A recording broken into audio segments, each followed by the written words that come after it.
wabarakatuh. Perkenalkan, nama saya Sesada Yudi Kecahyani dari Prodi Komunikasi Penyiaran Islam. Saya di sini akan menjelaskan sedikit materi yang udah Bunda kasih di pelajaran ilmu komunikasi. Kalau masih ada yang kurang, mohon maaf ya Bunda, karena Sisil bukan dosen, jadi Sisil hanya memahami sedikit-sedikit. Ilmu komunikasi itu bukan bawaan dari lahir, maka dari itu kita harus mempelajari ilmu komunikasi agar komunikasi kita ke depannya lebih lancar lagi. Apalagi kalau seandainya kita udah terjun ke dunia pekerjaan dan kita mau mencari kerja, mau melamar kerja atau lain sebagainya, itu sangat penting di dunia pekerjaan. Bahkan ketika kita berbicara pun tetap harus menggunakan ilmu komunikasi. Maka dari itu kita harus lebih dalam lagi mempelajari ilmu komunikasi. Dan ilmu komunikasi itu adalah peranan penting dalam mencari pekerjaan. Terus ada kata-kata who says what in which channel to whom with what effect, yang artinya who itu kan komunikator, artinya yang menyampaikan. Says what adalah pesan, berarti pesan yang disampaikan. In which channel itu media atau saluran, berarti melalui media atau saluran, bisa dari sosial media, bisa dari poster atau brosur lainnya, itu termasuk ke media atau saluran. To whom adalah komunikan. With what effect itu adalah efeknya.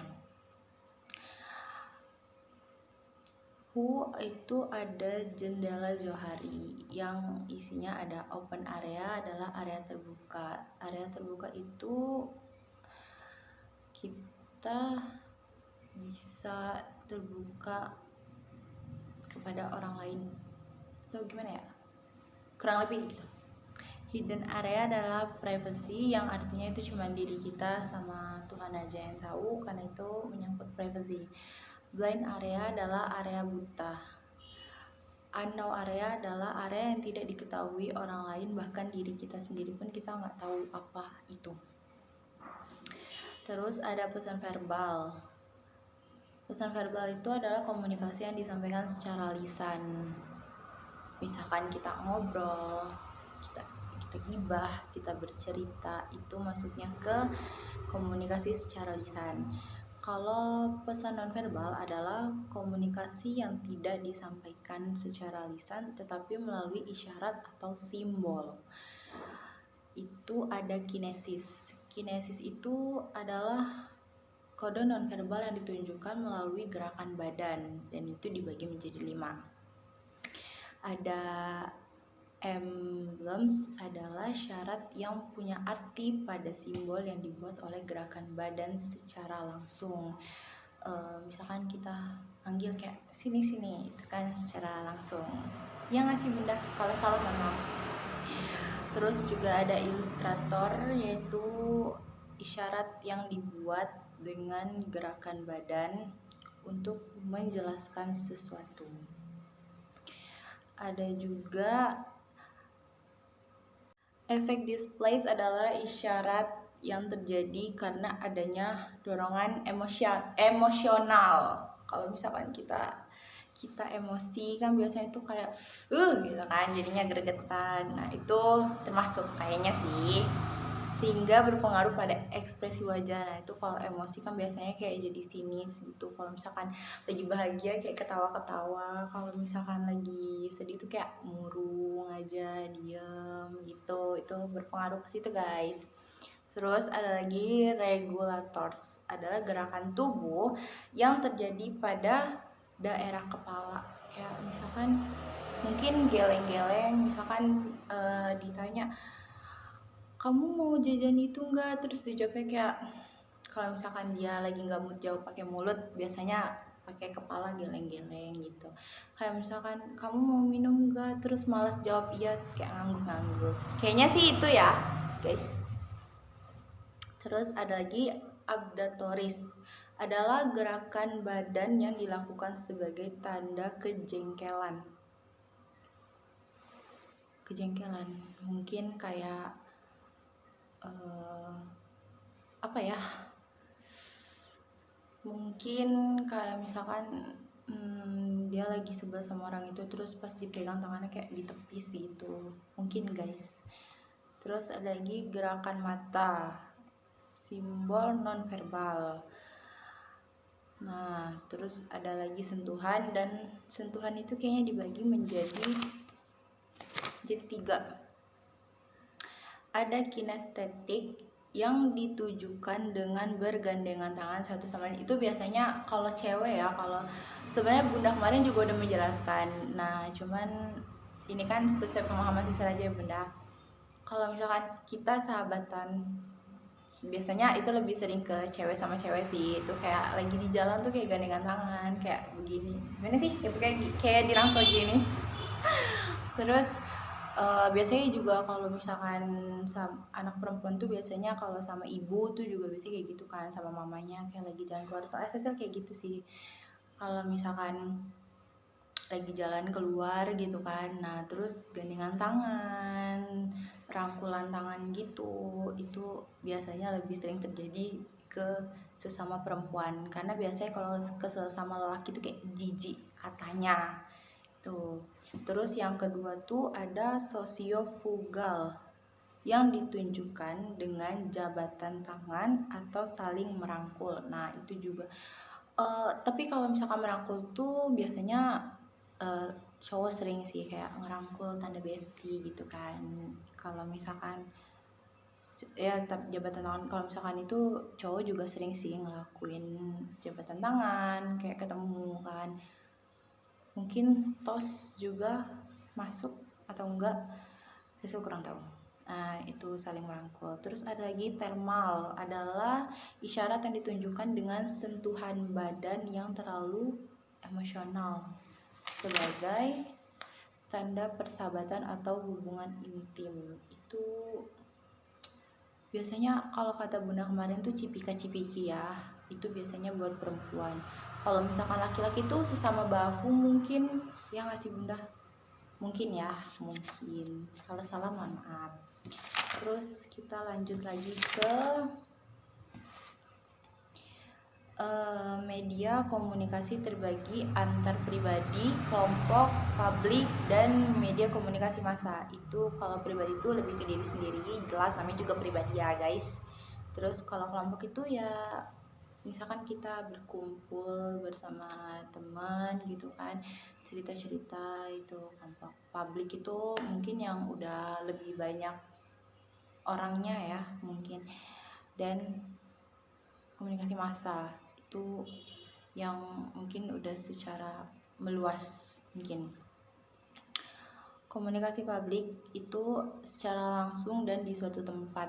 Itu kalau kemarin kata Bunda itu contohnya kayak konser, terus demo, itu masuknya kayaknya ke publik sih. Kalau saya sih lupa ingat Bunda. Terus ada komunikasi massa, harus melalui media massa. Itu berarti yang kayak di Instagram itu mungkin kan dia melalui media ya guys. Terus heterogen itu beragam. Ada juga media massa yang komunikatornya terlembaga, itu juga ada. Terus usia itu sangat mempengaruhi cara menyerap pesan seseorang. Semakin bertambahnya usia kita bakal, pokoknya setiap usia itu akan berbeda cara menyerap pesan yang disampaikan oleh orang lain. Biasanya itu mungkin di orang dewasa, kalau misalkan kita tuh ngomongnya sebenarnya segini, terus di orang dewasa tuh nyerapnya segini gitu. Makanya kadang nggak semuanya nggak nyambung sih, lebih ke mungkin ada yang bertolak belakang. Terus ada lagi tingkat pendidikan juga mempengaruhi cara menyerap pesan atau memaknai pesan, karena tingkat pendidikan itu juga salah satu hal yang penting, makanya kita sebisa mungkin kita harus kuliah karena bukan berarti orang yang cuma tamatan SMA aja atau SMK aja itu nggak bisa memaknai atau menyerap pesan, itu bukan, tapi tingkatannya itu lebih berbeda sama kita yang melanjut ke jenjang perkuliahan, karena mungkin kita akan lebih mendapatkan banyak ilmu lagi di perkuliahan. Jadi kita udah membina ilmu kemarin selama 12 tahun, terus ditambah lagi sama perkuliahan kurang lebih 4 tahun, itu ibaratnya tuh ilmunya lebih nambah lagi karena kita udah masuk ke dunia perkuliahan, yang bisa disebut dunia perkuliahan itu lebih tinggi lagi dari dunia persekolahan. Maka dari itu, kalau seandainya kita yang masuk ke dunia perkuliahan, cara kita memaknai pesan dan mungkin cara kita menyampaikan pesan itu akan berbeda sama orang yang hanya lulusan SMA. Bukan berarti yang lulusan SMA itu tidak bisa memaknai atau menyerap pesan. Terus tempat tinggal juga menjadi salah satu faktor pengaruhnya memaknai pesan atau menyampaikan pesan. Itu tempat tinggal juga menjadi salah satu faktornya. Terus ada lagi psikologis mempengaruhi dalam menerima dan menanggapi pesan. Tuh guys. Terus kayaknya udah sih itu aja. Enggak ada yang belum sih, ada. Macam-macam bentuk komunikasi. Kita masuk ke macam-macam bentuk komunikasi. Macam-macam bentuk komunikasi itu ada berapa ya guys? 6, 7, 8. Ada 8. Pertama itu berdasarkan jenis pesan, verbal atau non verbal. Itu balik lagi ke yang pertama kali kita bahas tadi. Kalau itu ya.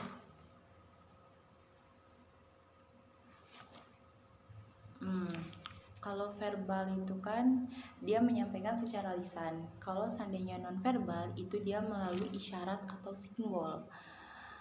Tuh, berdasarkan jenis pesan yaitu verbal dan non verbal. Berarti kalau seandainya pesannya secara verbal itu disampaikan secara lisan atau secara langsung. Tapi kalau seandainya pesannya secara non verbal itu melalui simbol atau isyarat. Yang kedua, berdasarkan cara penyampaiannya, lisan, tertulis, atau visual. Kalau lisan tuh ya kita berbicara langsung.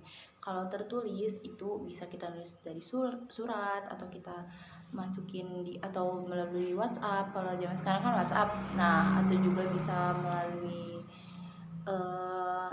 Instagram. Pokoknya nggak secara langsung, bukan secara lisan. Kalau visual tuh Sisi lupa kalau visual itu kayak mana, maaf benar. Terus yang ketiga itu berdasarkan keberlangsungannya. Yang keempat itu berdasarkan perilaku. Ada komunikasi formal, komunikasi informal, dan ada komunikasi non formal.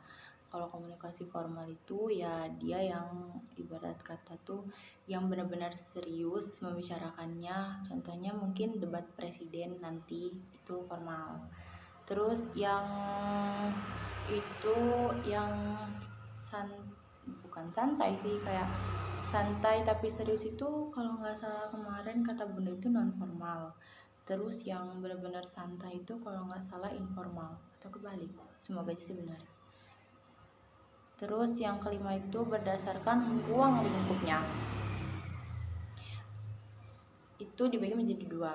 Ada internal, dan internal itu dibagi lagi menjadi 3. Ada vertikal, horizontal, dan diagonal. Tuh. Terus yang kedua itu eksternal. Vertikal itu komunikasi dari ketua itu ke anggota. Entah ketua itu menyampaikan berita kepada anggotanya, atau mungkin contohnya kalau di kelas itu komti, dari komti kepada anggotanya menyampaikan pesan dari dosen, kayak mungkin misalkan besok pelajaran ilmu komunikasi masuk ya jam sekian. Nah itu kan dari ketua ke anggotanya, dari komti ke anggotanya. Terus ada lagi horizontal, komunikasi sesama anggota atau sesama kawan, itu netral aja ya. Contohnya ngobrol, gibah selalu masuk sih itu. Terus ada lagi diagonal, komunikasi beda jalur atau tidak sejalur. Ini tuh masuknya sama aja kayak debat mungkin ya bun, atau enggak ya, itu komunikasi beda jalur atau enggak sejalur itu biasanya bertentangan, semacam bertentangan. Terus yang keenam itu menurut aliran. Menurut aliran tuh juga ada dua, ada satu arah dan ada dua arah. Kalau komunikasi satu arah itu komunikasi yang tidak ada timbal baliknya. Mungkin kita ngomong sama diri kita sendiri itu ke satu arah, kita cerita sama, kalau kita lagi sholat terus kita cerita sama Allah gitu kan, itu mungkin komunikasinya satu arah. Terus dua arah itu ya yang memiliki timbal balik. Kalau kita ngomong ada orang yang jawab, kalau kita cerita mungkin ada orang yang ngasih masukan. Tuh.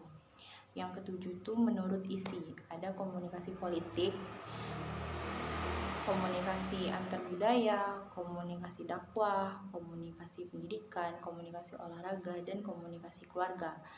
Komunikasi politik itu yang menjurus ke arah politik, ke arah negara, debat presiden, terus debat DPR atau lain sebagainya. Terus kalau komunikasi antar budaya itu mungkin ya sesama budaya mereka. Ada lagi komunikasi dakwah, dia yang mungkin mendakwahkan atau bisa masuk ke secara tidak langsung mengajak orang itu untuk mengikut aliran dia. Terus lagi komunikasi pendidikan, mungkin itu kalau kita di dalam kelas dosen menyampaikan kepada murid-muridnya, mungkin itu masuk ke komunikasi pendidikan. Terus komunikasi olahraga dan komunikasi keluarga. Terus terakhir itu ada berdasarkan level tingkatan komunikasi, dan itu dibagi menjadi 4. Ada komunikasi intrapribadi, komunikasi antar pribadi, komunikasi kelompok, dan komunikasi publik. Komunikasi intrapribadi adalah komunikasi dengan diri kita sendiri atau self communication. Itu kita kita lebih ke berbicara ke diri kita sendiri, mungkin semacam merenung,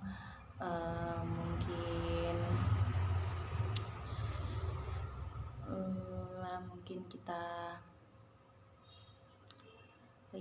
biasanya kita lagi ada masalah itu tuh kayak gitu. Kalau misalkan kita lagi ada masalah, terus kita merenung, terus kita kayak ngomong sama diri kita sendiri, itu masuknya ke self communication atau komunikasi intrapribadi. Terus kedua, komunikasi antar pribadi, komunikasi antara pribadi 1 dan pribadi 2. Tuh mungkin ada yang jawab, ada teman untuk menjawab. Terus komunikasi kelompok ya itu semacam diskusi sama kelompok, tuh mungkin masuknya komunikasi kelompok. Dan yang terakhir itu ada 6 deng. Yang keempat itu komunikasi publik, itu secara langsung dan di suatu tempat. Terus ada komunikasi organisasi, itu yang terjadi di suatu organisasi, di sekolah, di perkuliahan. Tuh mungkin contohnya organisasi OSIS atau organisasi lainnya banyak. Dan yang terakhir itu komunikasi massa melalui media massa. Itu mungkin komunikasi yang ada di online, komunikasi yang kita baca mungkin di Google atau di Instagram atau di YouTube atau di manalah, intinya di media massa.